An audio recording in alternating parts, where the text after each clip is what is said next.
So, you just got your new iPhone 13 Pro right out of the box. It looks pretty.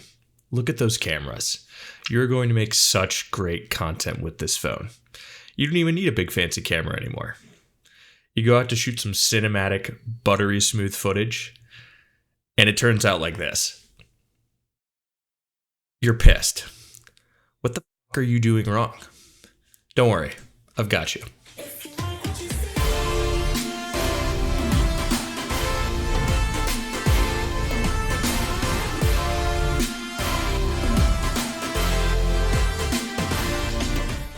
The new iPhone 13 Pro has brought filmmaking to the palm of your hand. It's more accessible than ever, but there are still some key tips to maximize this tool and make your footage stand out from the crowd. Step 1. Shooting in PRORES.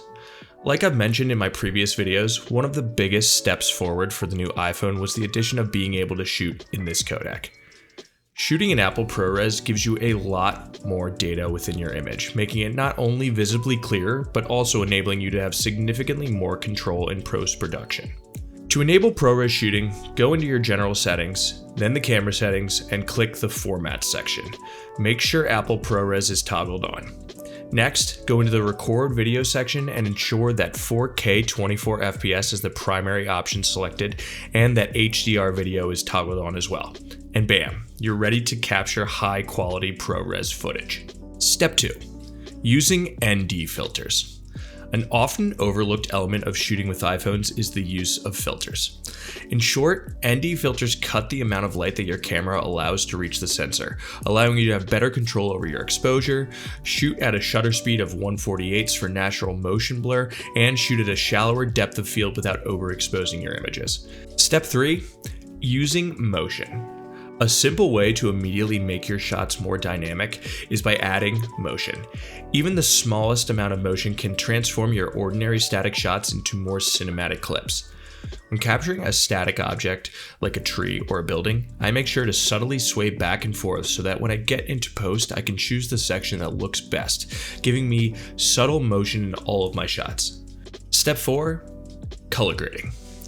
So you're shooting in PRORES, you've slapped on that ND filter, you're swaying, you're zooming. Now what? The single most important element to creating great cinematic content happens after you've captured your footage. Now, I have a couple of different methods and workflows when grading my footage. Today, we're going to talk about using a plugin called Film Convert. I'll include a link in the description below, but it's essentially a plugin that allows you to apply film stock to your footage based on your camera profile. So the first thing I do is create a corrector node. Then I apply the Film Convert effect over top of it. Next, you select your camera profile. For us, that's going to be the Apple iPhone 13 Pro shot in Filmic Log. Now you'll notice immediately the image looks drastically different, but also very grainy. Next thing I do is go ahead and bring that grain down to around 10 on the slider. I then go to the image softness and pull that up to around 14. This takes out some of the harsh digital look that plagues phone cameras. Those are the only two things that I do the same for every shot. The rest is purely based on your stylistic preferences. Play with the exposure and saturation, adjust the highlights, midtones, and shadows, and you also have access to a number of different types of film stock options that drastically change your image as well. This workflow is an easy way to achieve great results even if you're an inexperienced colorist.